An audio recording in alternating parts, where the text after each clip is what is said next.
So my name is Scott Wallin, and we're from the college writing programs and rhetoric.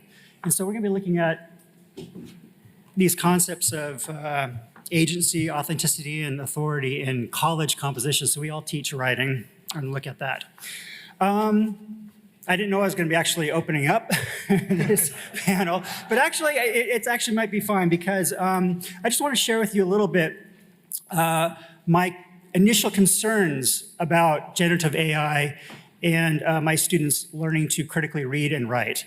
And so I want to share with you briefly a conceptual problem, the way that I frame the conceptual problem. Okay, so behind me here is a quotation by Jacques Derrida, which says, "The system of writing in general is not exterior to the system of language in general." So I'd like to begin our panel with two basic claims by Derrida. First, that writing is not secondary to thought. It's a site of thinking itself. And second, that the subject is produced through language, not the other way around. In other words, although we often imagine thought or speech as primary and writing as a mere record of that thought, Derrida argues that this is a false binary.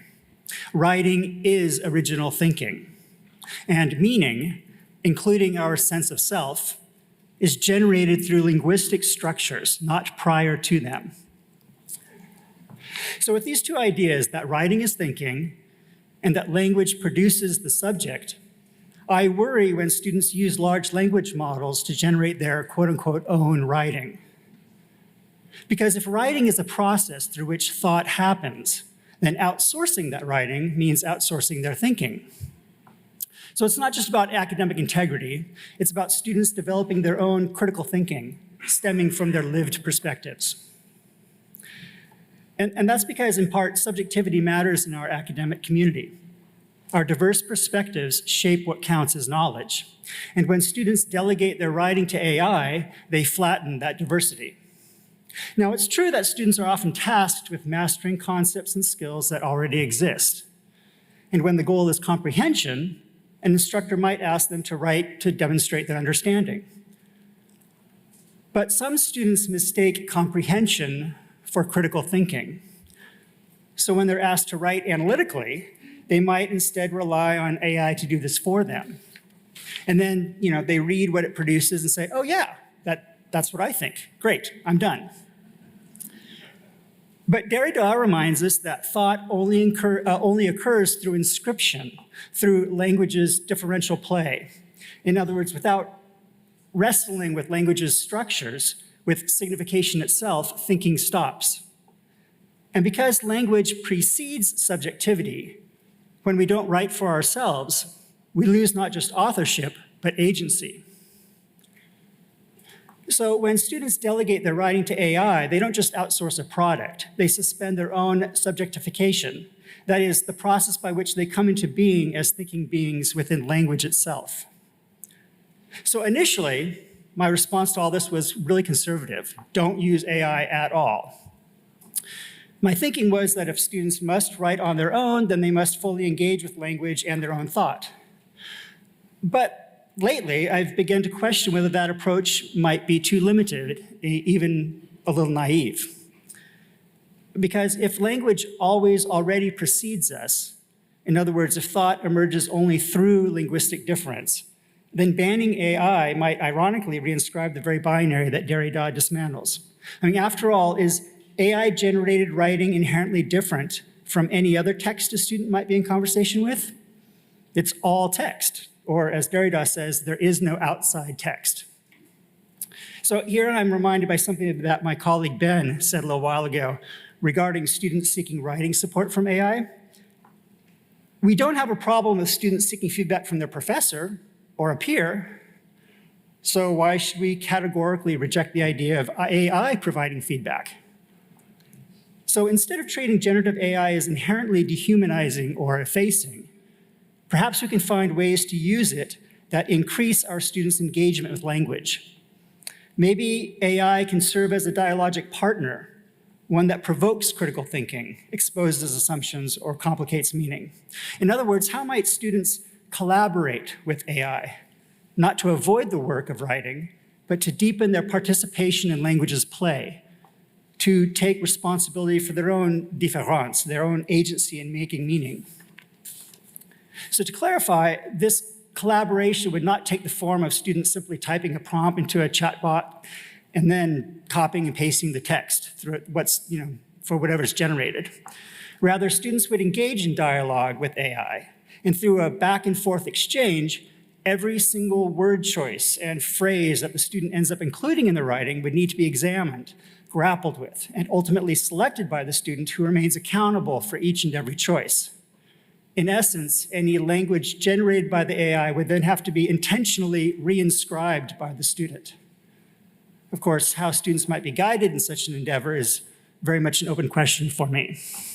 So I'd like to end with just two really basic questions. First, in what ways should AI be avoided in composition? And second, how might we help students engage AI in ways that cultivate rather than replace their thinking? Thanks. Hi, everyone. My name is Dana. I'm a doctoral student in the rhetoric program. And my work has been framed around this question of what we might finally see because of generative AI that was there long before generative AI.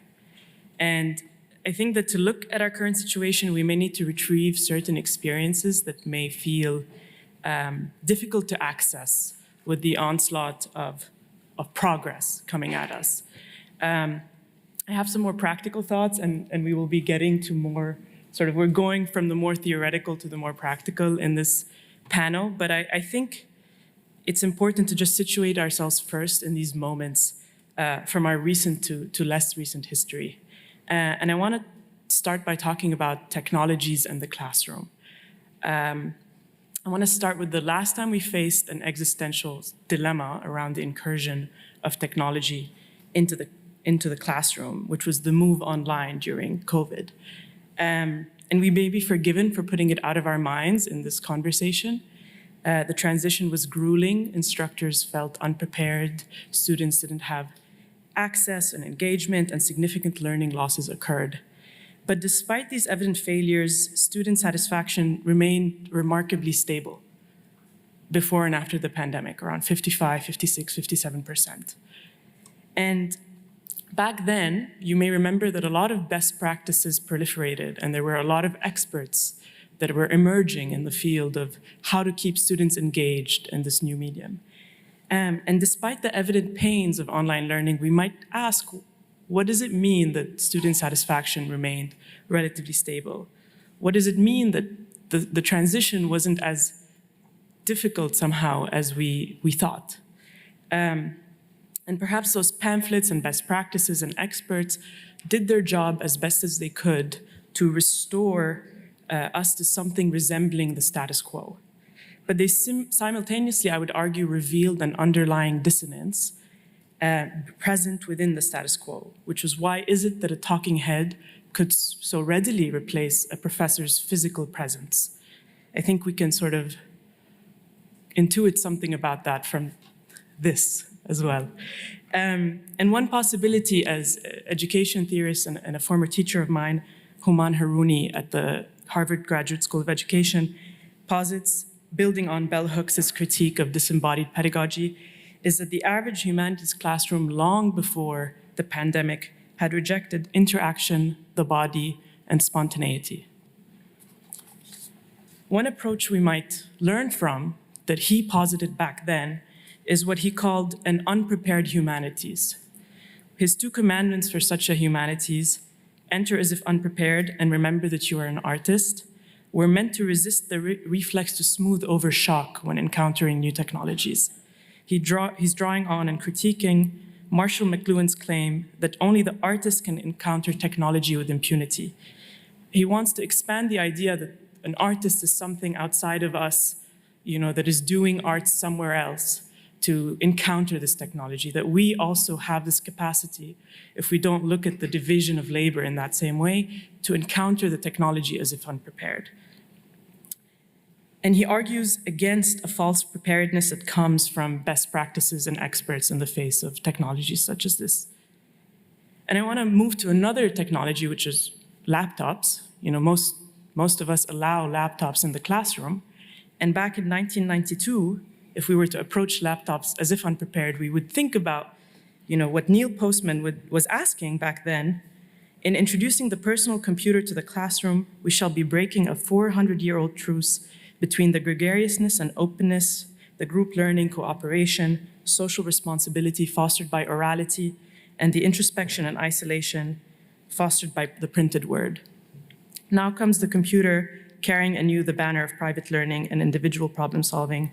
Will the widespread use of computers in the classroom defeat once and for all the claims for communal speech? Even in my lifetime, going from furiously scribbling what was on the board to furiously trying to transcribe what the professor is saying, to don't worry, I'll send you the slides, to online shopping in the classroom. I don't think we've quite reckoned with a sort of, I would say, devastating impact of this in technology on our students and obviously on ourselves. And I want to go much further back to the technology of writing, which is much discussed in the humanities because of certain texts by Plato. And Walter Ong, who studies this transition between orality and literacy, speaks of this dialectic between distance and proximity that comes with writing. As many of you will know, writing allows us to view our thoughts from a distance, and how that distance has enabled, many human possibilities. He also says, Ong, and it would be interesting to discuss if we believe him, that writing has separated academic learning from wisdom, making possible the transmission of abstract, organized thought apart from its use or its place in the human life world. Putting this together with an unprepared humanities, what is it to try to encounter even the technology of writing as if unprepared? I encountered it in myself first. I'm not sure writing is where I do my thinking. And we do prioritize a pedagogical model that treats writing as that site of thinking. It is a bit blasphemous to go to complicate Derrida being from the humanities. But I wonder if this assumption smuggles in a bias, which is the bias of people who do discover what they want to say through writing and go on to become teachers of writing or scholars in the humanities or scholars more generally. And there's always been many for whom this is true, but I wonder how many of our students need a different kind of effort that takes seriously the question of orality and the question of experience. And I also tried to encounter writing as if unprepared with one of my students the other day. I said to her, sometimes when you speak as if you're speaking, and sometimes when you speak as if you're writing. And she was pretty confused on the spot, but she came back the next week and said, oh, wow, right. I edit myself so heavily that whatever comes out of my mouth in discussion is,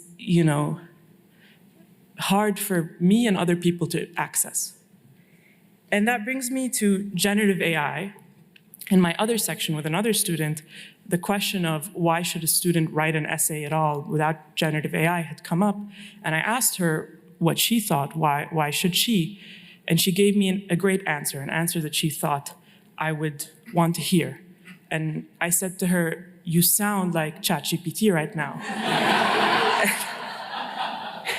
And there was no confusion, like my student with the writing. There was a wry smile, there was an acknowledgement, right? Because this technology hasn't infused us so much, hasn't been working on us for thousands of years, that we can still see what it's revealing to us about ourselves.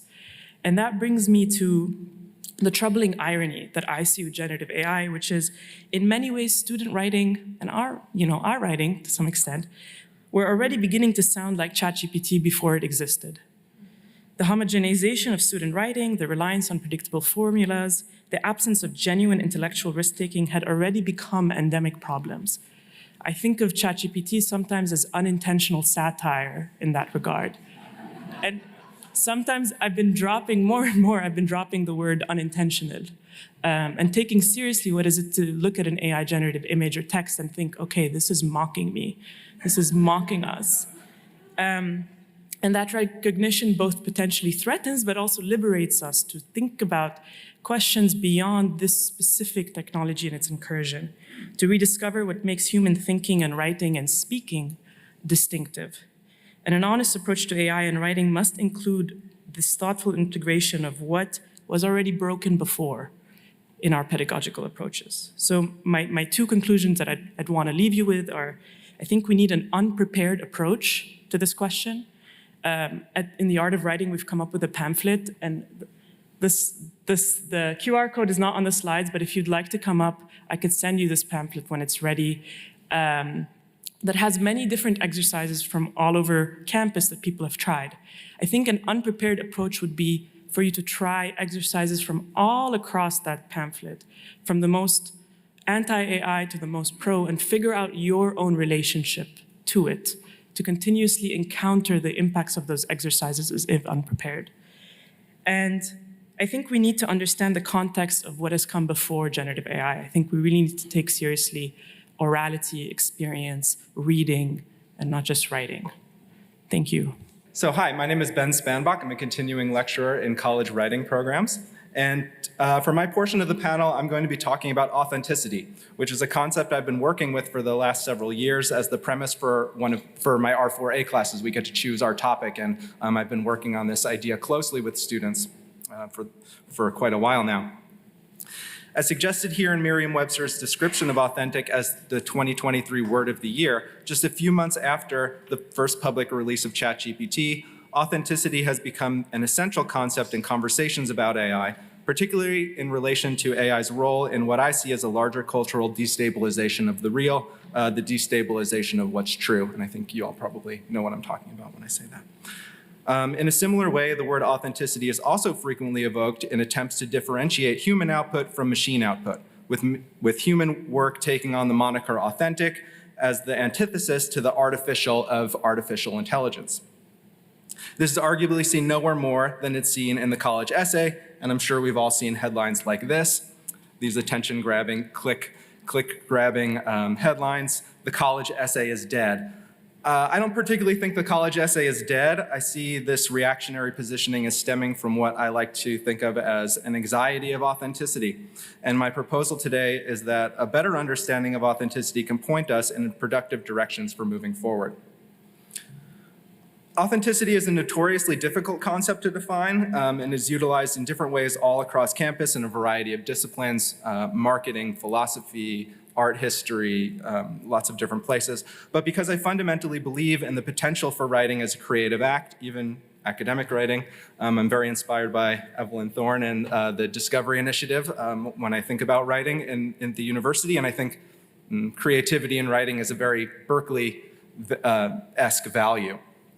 Today I'm drawing from Dennis Dutton's work, Authenticity in Art, where he identifies authenticity as one of J.L. Austin's dimension words. This means that there are multiple ways to understand the authenticity of a thing. He describes creative content as having nominal authenticity, which you can see from the slide as the correct identification of origins, authorship, or provenance of an object, ensuring that the object is properly named, and expressive authenticity, which has to do with the object's character as a true expression of an individual or society's values or beliefs. I think these two definitions speak powerfully to the anxiety of authenticity in academic writing today in the age of AI. On the one hand, there's a deep concern over the nominal. Did my student actually write this, or am I giving feedback on the latest version of OpenAI's chatbot, right? This is, working in college writing programs, I can tell you this is pretty much the #1 conversation, nominal authenticity. How do I know my student wrote this or not? And on the other hand, I believe that there's a real cause for concern regarding expressive authenticity, which when we think about what Kyle Chayka calls the algorithmic flattening and our relinquishing of ideation, knowledge, and perspective to a grand amalgamation of non-representative language, privatized and controlled by a small number of private companies. So what I want to do for the remainder of my time is talk about the dual crises of nominal authenticity and expressive authenticity as they relate to academic writing and give some insight into how I'm grappling with them. I cut about 5 or 7 of the more theoretical slides out of this because, as we said, we're moving from theory to practical, and I didn't want to take up so much of the time of the panel. But to sort of cut to the chase and jump right in, when it comes to nominal authenticity, or how do we know if the student actually wrote the paper, as opposed to if it's something that was generated by AI, I think that one of the most important metrics is work over time. work over time, and particularly process, provides a kind of antidote for concern regarding AI-generated content, because AI-generated content aims to approach the instantaneous. There is no process, or at least whatever process there is, remains obscured by the algorithmic black box. Crucially, work over time also leaves the door open for bringing AI into the loop. If you know me, you know I think about my class as a language lab, and I think that interactions with AI present the most significant rhetorical situations of our students' lifetimes and are absolutely essential for them to practice and study and think about. I want my students in my class to study and think about AI and try to stress test the loop, bend it, stretch it, try to snap it like a rubber band. This is only possible with a shift in evaluative focus towards process. AI may change our expectations on how and how much writing can be done in a semester or for a given writing project, but work over time will always speak to the process of composition, which by definition to compose something is the purposeful synthesis of parts or elements, regardless of whether those parts or elements come from reader response, classroom discussion, peer review, office hours, or corresponding with the chatbot. And human composition requires time, and in my mind, process represents the difference between AI use and misuse. My thoughts on work over time in writing are influenced by Walter Benjamin and his discussion of authenticity in the work of art in the age of mechanical reproduction, and specifically the idea that authenticity is defined through an object's lived history. I'm really interested in the idea of lived history of the digital document, particularly. And in my classes, I've been working to better understand student writing process through a close examination of Google Doc revision histories. It used to be the case that when you wrote and edited a paper, you would have these stacks and stacks of drafts. And now in the digital age and with the digital document, those edits and changes are collected and saved, so you can actually go back and look at them. And I've been working on that a lot with the work of my students. So. To explain and discuss this idea a little more, I wanted to talk about a product I developed in my personal capacity with a group of undergraduates this summer called Authent. Authent is a Google Chrome extension that manifests key elements of a Google Docs revision history, its lived history as it were, into easily understandable metrics, including as an interactive visual activity grid. Unlike AI detection software that looks for AI content and has been proven to and stigmatizes AI content and has been proven in numerous different situations to be ineffective or unproductive or unfair, Authent demonstrates and upholds the values of process and engagement in writing. Here's what it looks like a little bit. This is a student paper from one of our coders for the product. This is a paper written by one of the developers, and basically from inside your browser, you can click on Analyze Writing on any Google Doc that you have edit permissions on, and here's what you get. I have a little video here, and I hope it plays. You can see total active minutes. Let's see, maybe, no, it's not playing. That's really sad. Oh wait, maybe I can click on it? No, uh-oh. I'm in over my head. I'm happy to demo the product for anyone. It's supposed to play on the slide, and I have some stills actually in the next slide. So you can see, you get total active minutes, and you can see the beginning of the activity grid here. I'm incredibly proud to say we are formally incorporated. We formally incorporated this September with the help of a blue chip technology law firm, Oric. And we have an investor-friendly structuring, if anyone has any connections in the VC world. Omar Alfaro is our head of marketing and sales. He's sitting right here in the front row. And you can come talk to Omar afterwards if you have any questions as well. And I'm happy, of course, to talk and discuss the product more with you after the panel. Here's a link to our website. If you're curious, you can download the product from the website. You can also search Authent in the Chrome Web Store to find out more. I think there's probably some ITC people here. Is this the ITC area up here? We also love to give UC Berkeley a full lifetime license for free. So come talk to me about that too, if you want. This presentation is not a sales pitch, I promise. And you know, something's happening with the slides where it's not, okay. Okay. But I know the video went faster / wasn't there. And I just wanted to explain the activity grid a little bit. These green squares show you when and how much work is done. on a document every hour in any given day. And when you click on any of these green squares, you can see the traction of writing, which is like characters added and deleted per minute, which exposes the naturalness of the writing process. I realize that there's deep concern over surveillance tools when it comes to academic writing. Hi, GenAI. But we think this approach is so much better than AI detection-based models and can be used to really boost student engagement, right? Because that's what it's about. It focuses on and emphasizes the importance of the human component of the writing process. Further, I think Authent can help the discipline move towards what Asao Inoue calls a labor-based approach to evaluation. Personally, I think that the final product will always be significant, and my philosophy is something closer to a labor-weighted approach, which balances process and product. Assessment of document history is just one part of what I call a whole course, whole student approach to evaluation, which also includes lots of face-to-face oral conferencing and purposeful in-class discussions and activities that highlight student voice in a more holistic approach to emphasizing nominal authenticity. So with this slide, I just wanted to point out that this is not just a document phenomenon. And those of you who teach writing, my fellow writing teachers on the panel and in the audience, you know that we're always concerned about process. We're always checking in with students. We're always doing draft reviews, right, and revisions and things like that. So really, Authent is modeled on what writing teachers actually do. With my last few minutes, I want to turn now to expressive authenticity, the other point of anxiety when it comes to academic writing in the age of AI. I think that helping students develop expressive authenticity is a newly critical role for the American university and society, particularly when it comes to younger students, freshmen and sophomores like the ones I get in my R&C classes, as a bulwark against the flattening and privatization of knowledge. Here are a few things that I'm doing in my class to help foster expressive authenticity in writing. First, I try to create assignments that ask students to draw on their own experiences, beliefs, and interests. I encourage experiential learning and community engagement with a series of assignments that ask them to attend lectures or events happening on campus, as well as local museums like BAMFA and AMCA, and write about their experiences. We pair this with a reading of Simone de Beauvoir's critique of her time at UC Berkeley. If you've ever read that, it's fantastic, and she absolutely thrashes.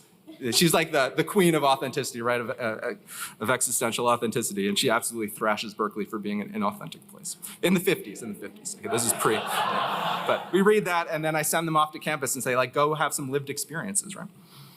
And I have a project-based approach to teaching composition that encourages students to really invest in their writing and not just write essays to prove their knowledge.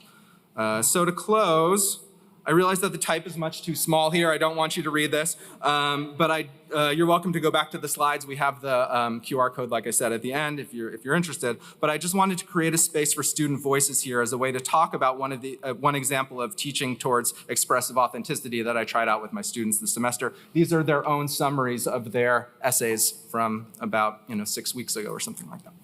For their first writing assignment, students read and discuss several frameworks for understanding authenticity, including Dutton's, which I've talked about today, Chayka's, which I talked about today, and Walter Benjamin's. Then I asked students to take these frameworks and apply them to situations that matter to them.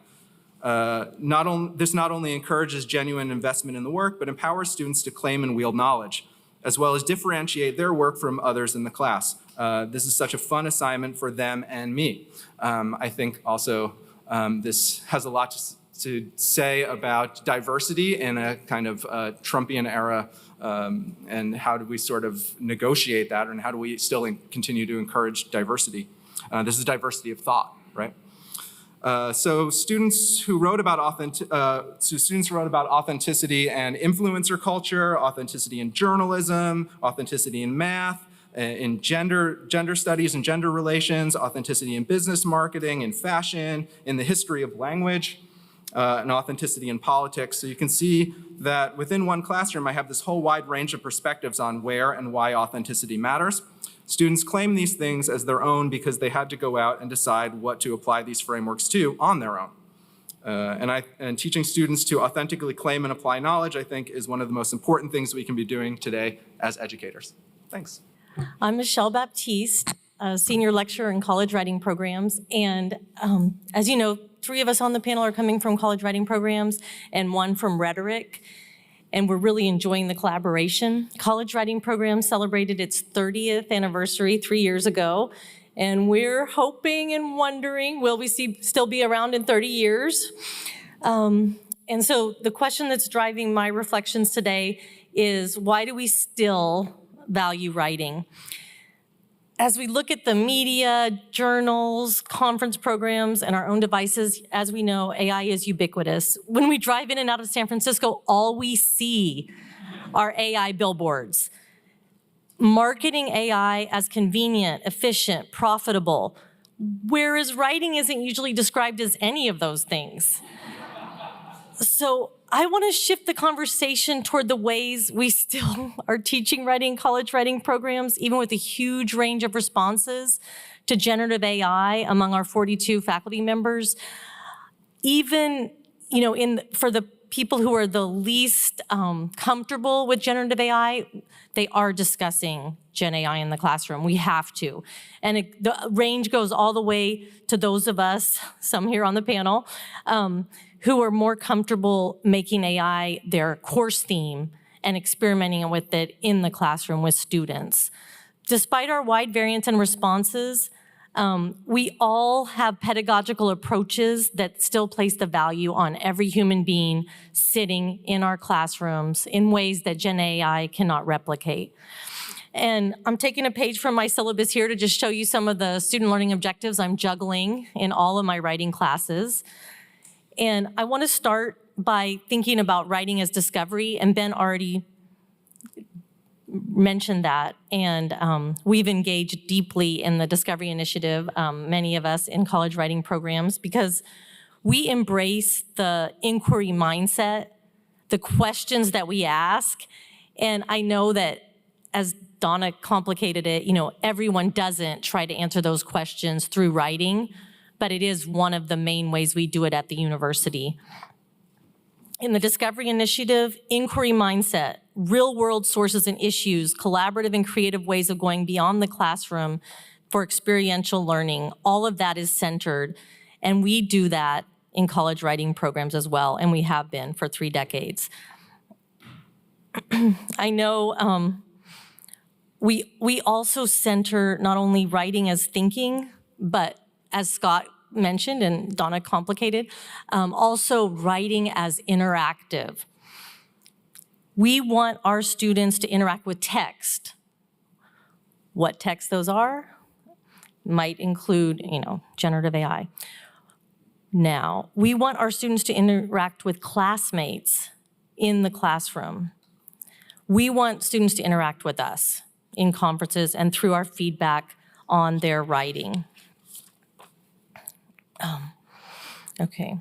I want to go back to the origins of the R&C requirement, the reading and composition requirement we know today, and that 1989 memo from Don McQuaid and the Committee on R&C, and see how they were thinking about writing. They were thinking about writing as very integral to thinking. That experience of writing as thinking, extending the effort to express themselves in writing, that's a goal for students to strengthen the sense of the intellectual community here at Berkeley. But he does appreciate that there are other ways to do thinking and mentions speech here. And we appreciate that from what Donna was talking about as well. We definitely have a bias toward writing, scholarly writing at the university, but we're standing here today also privileging the spoken word. I wanted to just give this grounding here and move to another tenet of this memo that helped create the current reading and composition requirement. It is that students not only read published work, but each other's work. So we find writing to be relational in our classes. We have students doing peer responses. We have students workshopping essays on paper, on Google Docs, giving each other feedback after requesting feedback on certain parts of their writing that they're still working on in process. It's that iterative process that we're interested in, and we want it to be an embodied experience in our classroom, student to student, and then also in office hours, faculty to student. I joke with students that RRR week stands for revise, revise, revise, because we want them to keep going through that process all semester, because at the end of the semester, we have culminating assignments, capstone projects that require reflection on how they have moved through the writing process. And the Chrome extension that Ben just showcased earlier, Authent, is a tool that I'm really excited about because of its potential to visually represent the writing process, not only for instructors, but for the student writers themselves. They have a record of their workflow, and that can support them to deepen their reflection on what works for them on their own writing process, looking back at the log and noticing, when did I sit down and write for the longest period of time? How did I get into a flow state at that moment, if I did? Where was I? What was the environment? Who was around me? What time was it? What supplies did I have with me? Students can then also wonder, when revising, what questions was I asking at that time of myself? Where in this process did I include feedback from others in my thinking and writing? What impact did my own rereading of my work have on my revision process? But working through the revision process is messy, and we have had a lot of pushback on that from students over the years and from ourselves. It's challenging, it's hard, it's chaotic. What's going on? But we have to learn to sit with that discomfort and that request for the template and the right answer and realize that we have to find it through the process. At Berkeley, Writers at Work, a program we've been running since 1997 in college writing programs, we ask faculty to tell us about their writing process through an interview after they read from their work. We just held one with Glenda Hull a couple weeks ago. And these are some examples of people across the years. One thing that Glenda Hull said that stood out as I was able to look back at her video is that her words to students are, yes, you can use ChatGPT to outline, but do not let ChatGPT steal from you the power of engaging with language, of learning your own mind, of crafting an argument, of using your voice, putting it out in the world, not the assemblage of voices that is ChatGPT, but your own voice to make a difference in the world. Feel free to peruse these. The QR code is here. We have a plethora of resources on our website, including videos of all but a couple of these precious events across the years. And right now I want to go to the A of authority, the final A in our title, and just reflect on that for a few minutes. I just had my students read Nancy Summers' article, Between the Drafts. And in that piece in 1992, she really reflects back on how she was under the influence of other voices when she was presenting at a conference. And I hope that we're able today to go beyond that. That's what we're striving to do up here right now. And it can be hard. What is voice? What does it mean to be an authority on a subject or on your own writing? I had students share quotes that stood out to them from this article last week, and one of my students shared this quote at the bottom of the slide. It's in the thrill of the pull between someone else's authority and our own, between submission and independence, that we must discover how to define ourselves.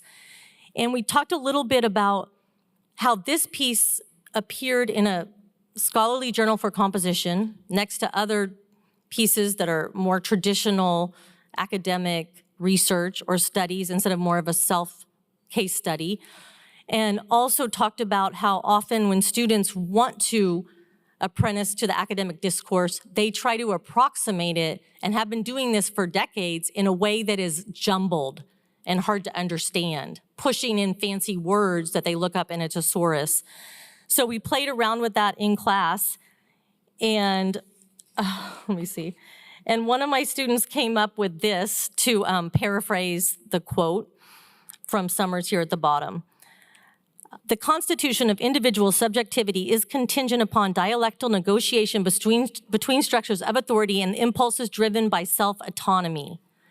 Now, we might see language like that in what we read, but mostly we want students to be writing more from a language that they have control over, where they actually know what they are saying and what they're writing. This is a struggle that we've had for decades, and it's just been compounded in some ways by generative AI, sometimes even by generative AI on feedback mode to something a student has composed. Because students will ask, how can I write this sentence in a more fancy, scholarly, academic way?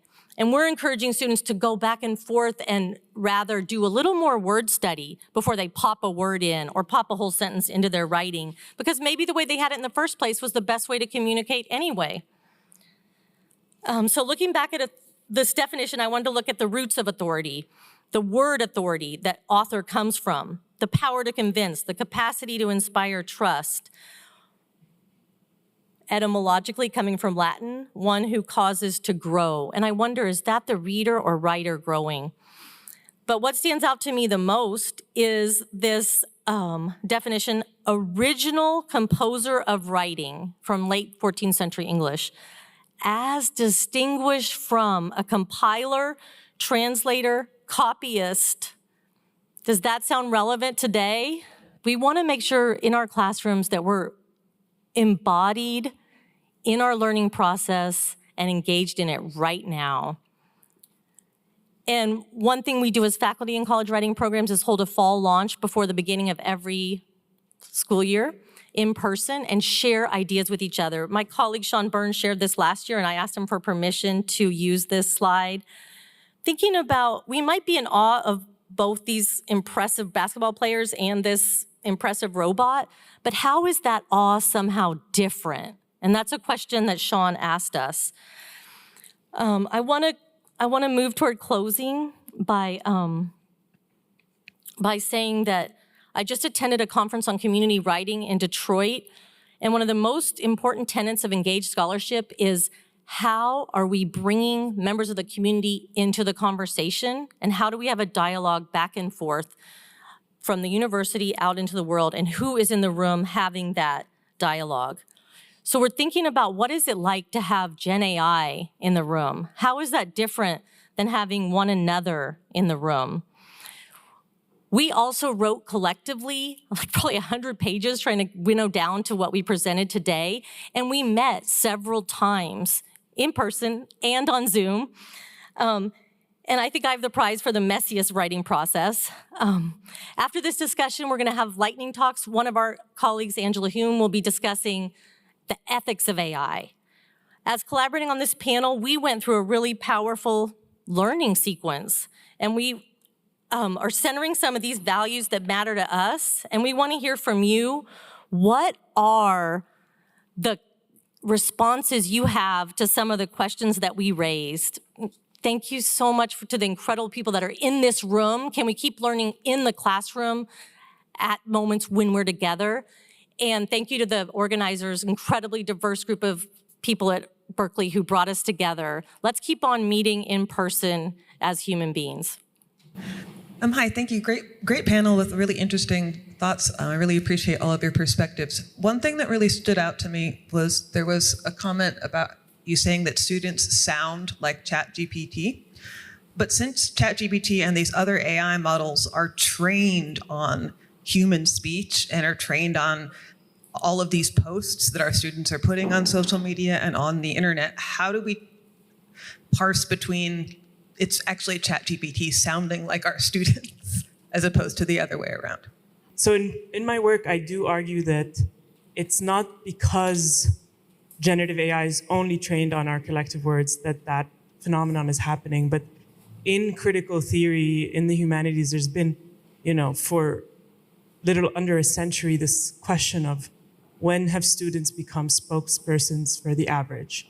And there is that averaging function that happens with generative AI that I think is important for us to reckon with, that flattens some of that voice, as everyone has been discussing. So I do think there's something a bit more complicated, like from Theodor Adorno and Max Horkheimer were saying 80 years ago, like the minister of economics speaks about dynamic forces, and every hit song has the word rhapsody or reverie, and the layer of experience that makes our word human has been stripped away.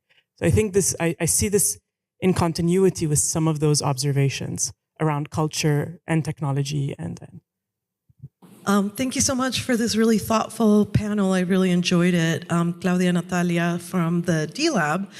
And as a second language speaker of English and someone who's a student of the field of bilingual education and an advocate of diversity, linguistic diversity, I really appreciated this notion that in the academy, we actually are sort of standardizing English and not necessarily welcoming the diversity of language and voice, but rather perhaps teaching students how to conform to a certain type of discourse and to regurgitate that discourse.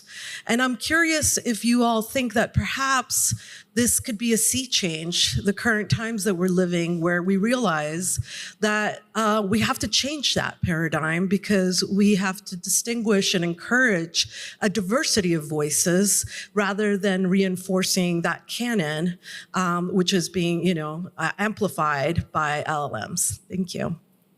I'm always surprised. I teach really small seminars, and I'm constantly telling my students that, we're learning critical thinking, critical reading and thinking, not simply just passively learning knowledge, but we're actually trying to create knowledge. But I'm really surprised at how my students who are matriculating, often first-year students, they're very surprised when I want them to bring their own personal experience and their own personal perspective.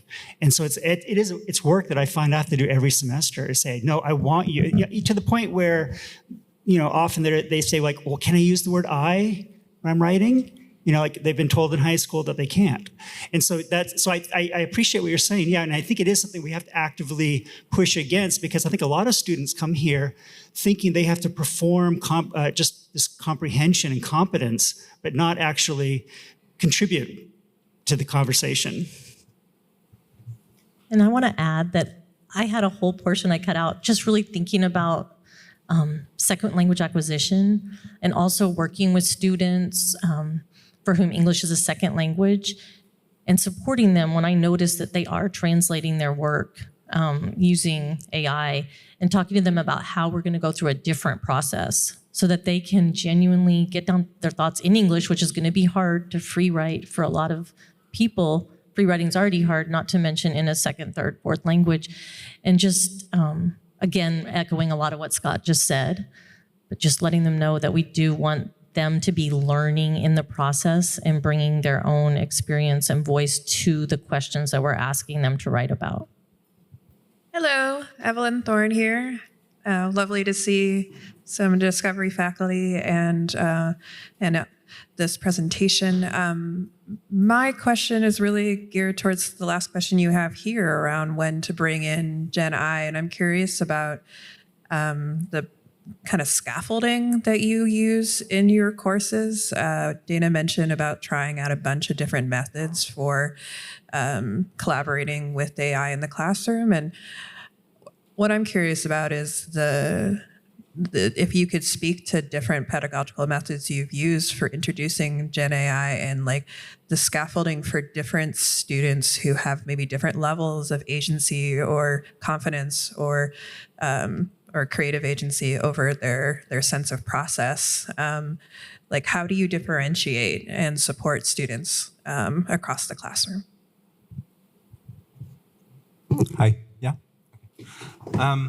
Well, one thing that immediately comes to mind, I see my colleague Mihal over here, and she generously shared with me an idea of developing a contract with my students at the beginning of the semester. So we one of the huge takeaways of this is that it has to be a conversation. It has to be something that gets brought up. And I don't know if that's an unfortunate reality or not, but I don't think you can teach writing today without having those conversations. So we start with a conversation about what's okay and what's not okay. And really, I invite students to give feedback on that, because I think that the rules are changing every semester, the game is changing every semester, and they're the ones who probably know the most about this, right? They're the ones who are actually on the ground and having these experiences as young writers. So I definitely start there with creating a contract with them. And I also have lots of different kinds of assignments, and we talk together about whether AI is appropriate for this particular kind of writing or for this particular kind of writing. So when I have them go out and do authenticity reports, like I was describing, they go out to campus or they go out to a museum in the Bay Area or a location in the Bay Area and write about it, I say no AI for this, right? And there are other times when, if they are reading a really challenging text, for example, I might give them the opportunity to, read it first, have a conversation in class about it, and then, ask AI to help explain certain parts that may have been challenging. And I think that one of the most fascinating things for me that's been happening is the level of work that my students are able to achieve because they have this assistant with them to help talk about really complicated things, and we're limited in our amount of time in the classroom to do that. And I think that, it depends a lot on the context. There's lots of different kinds of writing. That's my... And to add just on the orality piece, I think there's a way to use it theatrically. Like I would have Notebook LM, which can create a podcast about the readings, create a podcast before class, play it, mute it, and say, it can have that conversation. What can we have? Or I'd feed the AI the first 20 minutes transcript of our conversation and ask it to tell us what it saw in our conversation, the dynamics. Like, there's also a question of getting them to get used to engaging with it artistically or theatrically, as well as in those kind of more like feedback, revision, et cetera modes.